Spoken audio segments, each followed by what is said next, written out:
Today in our 2016 Chevrolet Colorado, we will be taking a look at the SMI Air Force One supplemental braking system as part of a complete flat tow setup.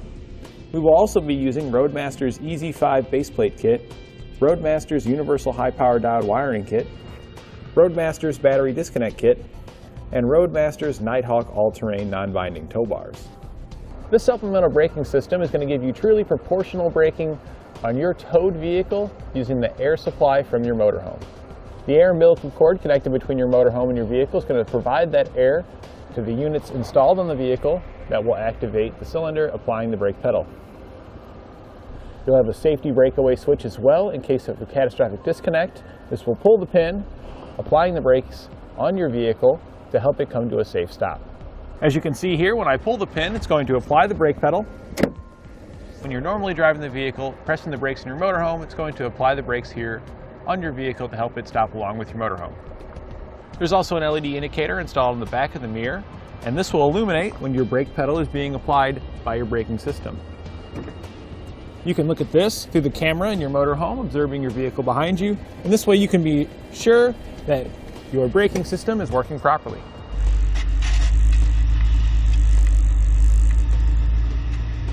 We'll begin installing our main components under the hood. Your operating control box we're going to place underneath our coolant bottle. Our customer already had a heater outlet for engine and transmission heaters installed there, so we just placed the Air Force One unit underneath of his heater junction box. If you don't have the heater junction box, you'll have even more room and it'll be easier to install your Air Force One unit in the same location. You also need to mount your breakaway switch and your airline connection point. We've mounted these on top of the bumper beam. Best time to do this is when you're installing your base plate. For our airline connector, we did use a short bracket, which you can pick up here at etrailer.com, to extend it out to make it easier to access. Mounted on our brake pedal, we have our actuating cylinder. This just clamps around the pedal. You want to position it as low as possible where it will not interfere with normal driving. And on the back of the firewall there, you can see we cut out a little bit of the insulation for our anchor point. We just used a self-tapping screw that came with the kit to mount that anchor. And the last major component you're going to need to mount is the LED indicator on the back side of your mirror. This just sticks on with the double-sided tape that's pre-installed on the LED. You'll then take your wiring and you're going to route it, pushing it in the fender liner down to the edge, and you're just going to keep pushing it behind the weather stripping all the way down to your lower left kick panel area. This LED is then going to connect to the reed switch located on your operating cylinder.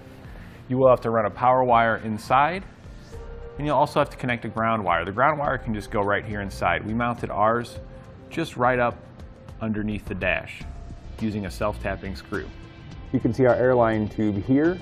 This is going to go from our control box, from the outlet port, across, and then through a grommet in the firewall just to the left of our brake booster here. That'll go inside and you'll just plug it into your cylinder on your brake pedal. Also coming from your control box, you're going to need to route an airline from the inlet port on the box up to the front to the connection for the airline that we had mounted behind our bumper. Our breakaway switch wiring is going to split. You can see the orange wire goes off towards the driver's side. This is going to need to connect to our battery positive post. There is a fuse harness that comes with the kit that you want to make sure you use so that way that circuit is protected. The other wire on our breakaway switch is going off towards the passenger side, and this is going to make its way over to that control box and hook up to one of the black wires. The other black wire in your control box just hooks to ground. On your RV, you're going to need to mount the relay valve. This has its own little compressor tank on it. You just need to find any suitable place to mount this. Just ensure that the diaphragm is not facing up on the bottom of the relay valve. You'll then need to make your airline connections to it. The one that goes to the tank here is your air supply line. The one that goes here between the relay valve and the tank is your metered air. And the line coming out of the other side of our relay valve is the output that goes back to your airline connection on the back of the vehicle. The location where you'll tap into your supply air and your metered air is going to vary depending on your motorhome. You'll need to find the most appropriate spot for you. At the rear, we use the self-tapping screws that came with our kit to mount the connection point on the motorhome side. Now we just need to hook it up to our motorhome and place our vehicle into tow mode. So you want to make sure that you hook up your airline your breakaway switch cable, of course your tow bars, your electrical connections, and your safety cables. And that completes our look at the SMI Air Force One supplemental braking system on our Chevrolet Colorado.